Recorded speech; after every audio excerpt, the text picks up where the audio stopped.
We're about 8 days into making our wine after our first step. Now we're going to sanitize our wine thief and our hydrometer to find out what our specific gravity is after about 8 days, 7 to 8 days of fermenting.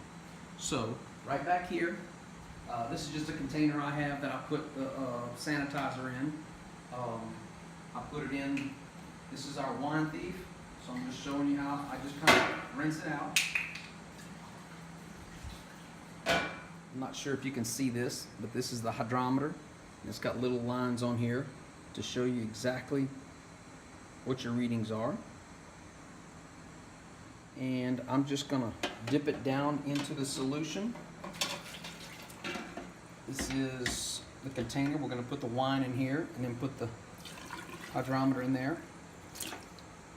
Here again, we're just trying to rinse this off, make sure it's good and sanitized. Now in the wine that we're making right now, it has grape skins in it. So one of the steps is we need to go take the wine grapes out. But right now we're gonna actually stir them in and see if we can make room to get the wine thief in there. I'll show you when we get over there. The wine grapes have floated to the top, and they're kind of where you can't get down to the juice. So I'll show you that in just a second. It's been about 7 days. The wine skins are floating in there on top of the juice. So we're gonna go in there, push them down, stir them into the juice to where we can get the wine thief to take a sample so we can see our specific gravity and see if we're ready to move on to the next step. Okay guys, here's our wine. As you can see, it's still bubbling.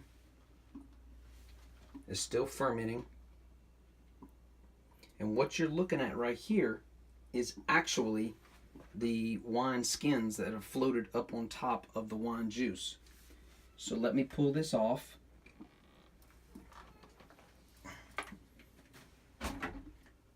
Okay.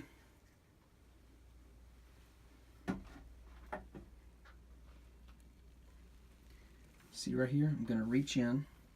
Yeah, back up a little bit. Here's the wine skins, as you can see. They're in the cheesecloth. Now you have to be careful with this thing because this wine juice is full of gases, okay? So when I push this down in there, if I were to stir this too hard, I'd have foam coming out of the top of this thing all over my wife's floor, and I think that would be the end of my winemaking. So I'm just agitating and stirring this up. As you can see, it foaming and bubbling.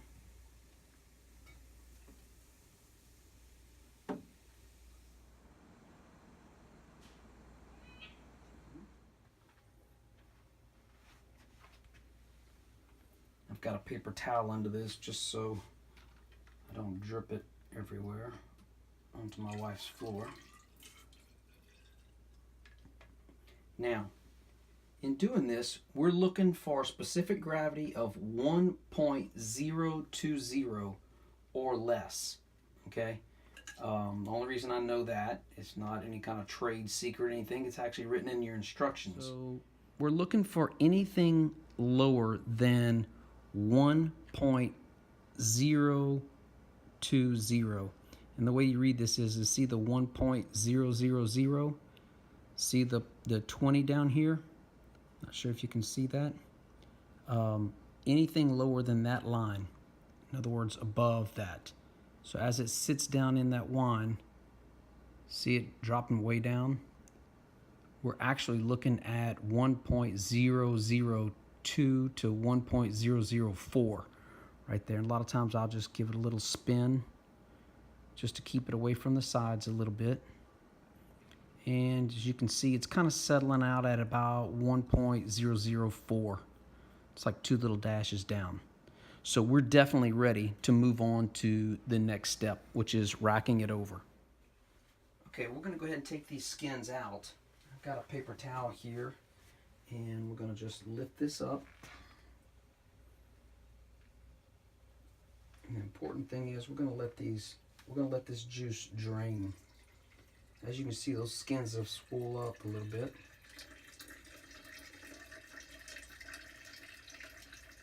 I was gonna rack this over today, but considering I stirred it and agitated all of the yeast at the bottom, the dead yeast, I'm gonna wait till I'm gonna let it sit overnight and let some of this settle out, and then at that point I'll rack it over tomorrow. It's not a big deal now. Everything's good.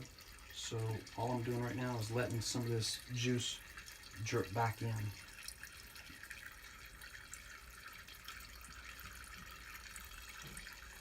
We just took the skins out. Now I'm gonna put this lid back on, okay? And as you can see, water seeps its own level, okay? Now, just to show you how much gas is in this wine, the gas is coming up through this line, pushing the water level this way, and then up here. Now we have just changed this. Just put the cap on, and look, I don't know if you can see it bubbling? Already it's bubbling.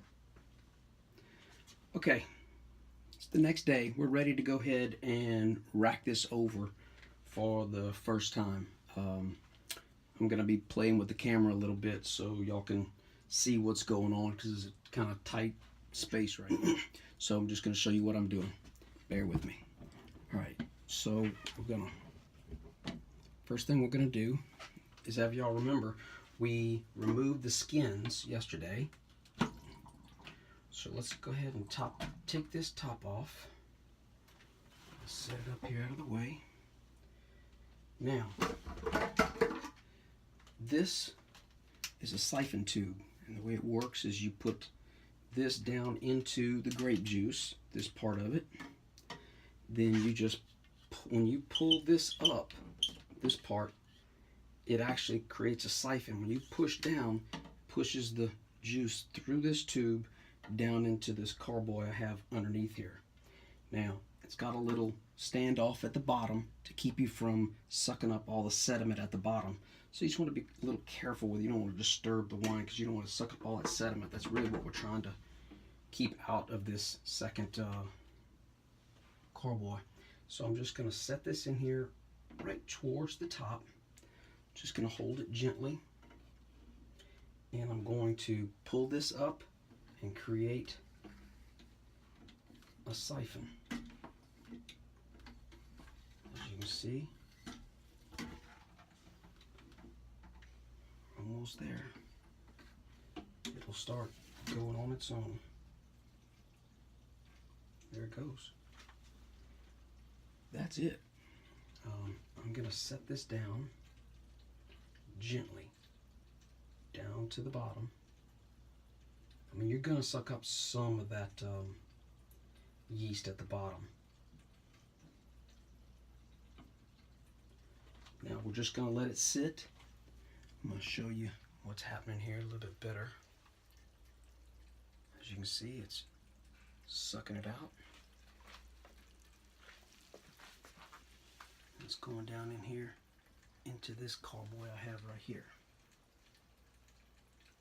I had to lift this carboy up a little bit to make sure it was higher so that the siphon would drain into the second carboy.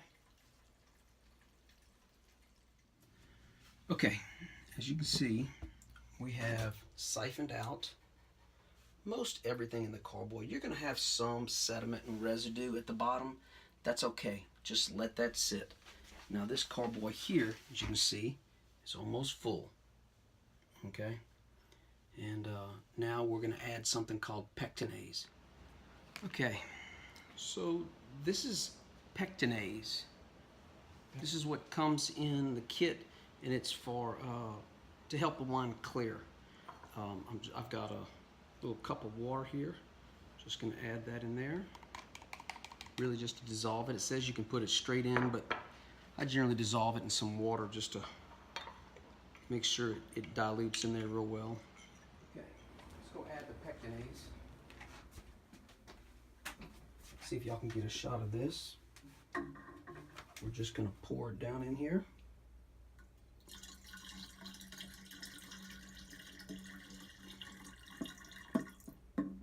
Just like that. Now, just going to give it a little stir. on in there. Okay, we've completed step 2 of the 4-step process, 5-step process. So I think that's about it. We'll see you in about 6 days when it's time to rack it over again, and we'll knock the gases out of it.